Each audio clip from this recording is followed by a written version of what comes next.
আজকে দেখাচ্ছি আমি যেভাবে তেহারি রান্না করি। আর এরকম তেহারি রান্না করলে যে কেউ ফিদা হয়ে যাবে, অসম্ভব মজার লাগে। প্রথমে সয়াবিন তেল দিয়েছি, এরপরে পেঁয়াজ কুচি দিয়েছি বেশ কিছুটা। পেঁয়াজ বেরেস্তা করে 3 ভাগের 2 ভাগ তুলে রাখবো আর 1 ভাগ রেখে দেবো কড়াইয়ে।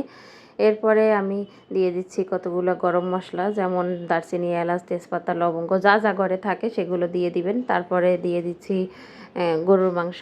আর গরুর মাংসটা তেলের মধ্যে খুব ভালো করে কষিয়ে নিচ্ছি। এরপরে দিয়ে দিচ্ছি বেশ কিছুটা আদা রসুন বাটা। এখন আবারও খুব ভালো করে কষিয়ে নিচ্ছি। বেশ কিছুটা কাঁচামরিচ দিয়েছি মাঝখান থেকে ভেঙে। এরপরে দিয়ে দিচ্ছি কিছু গুঁড়া মশলা, যেমন লবণ, মরিচের গুঁড়া, কালো গোলমরিচের গুঁড়া, অল্প একটু তেহারির মশলা আর ধনিয়া গুঁড়া, জিরার গুঁড়া। তেহারির মশলার গুঁড়া এটা প্যাকেট পাওয়া যায়, যে কোনো ব্র্যান্ডের, অল্প একটু নিলেই হবে। যদি সম্পূর্ণ প্যাকেট দিয়ে রান্না করেন তাহলে সেটা ভিন্ন হিসেব। এরপরে দিয়ে দিচ্ছি আমি এখানে বাদাম আর টক দই একসাথে ব্লেন্ড করা।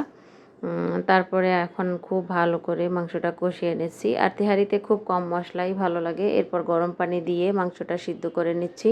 এই মাংসটা রান্না হতে হতে অপর দিকে যে চাল দিয়ে তেহারি রান্না করবেন সেই চালটা ধুয়ে পানি ঝরিয়ে রেখে দেবেন। 1-1.5 ঘন্টা আগে থেকেই যদি চালটা ধুয়ে পানি ঝরিয়ে রেখে দেন তাহলে সেই চালটা কিন্তু খুব ভালো ঝরঝরে হবে এবং খুব সুন্দর রাইসটা দেখতে হবে। এরপরে মাংসটা যখন কষানো হয়ে গেছে আর তার মধ্যে মাংস খুব ভালো করে সিদ্ধ হয়ে গেছে, এখন আমি চিনি গুঁড়া চালটা আগে থেকে ধুয়ে রেখে দিয়েছিলাম সেই চালটা দিয়ে একটু ভালো করে কষিয়ে নিয়ে তারপরে দিয়ে দিচ্ছি বেশ কিছুটা লিকুইড দুধ। এরপরে আবারও গরম পানি দিয়ে দিচ্ছি, যতটুকু আর কি চাল সিদ্ধতে লাগবে, অনেক বেশি দেব না। এখন খুব ভালো করে সব কিছু মিক্স করে তারপরে রান্না করে নিচ্ছি একদম চালটা সিদ্ধ হওয়া পর্যন্ত।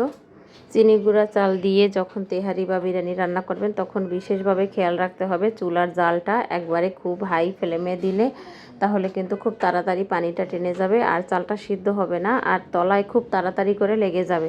এই জন্য জাল দিতে হবে মিডিয়াম হাই ফ্লেমে দিয়ে।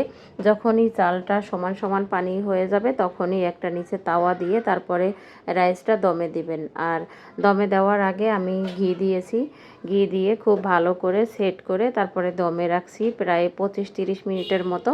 এরপরে আবার ঢাকনা খুলে আবার উপরের চালটা নিচের চালটা উপরে দিয়ে দিচ্ছি খুব ভালো করে মিক্স করে। তারপরে আমি উপর দিয়ে একটু পেঁয়াজ বেরেস্তা ছড়িয়ে নামিয়ে নিচ্ছি।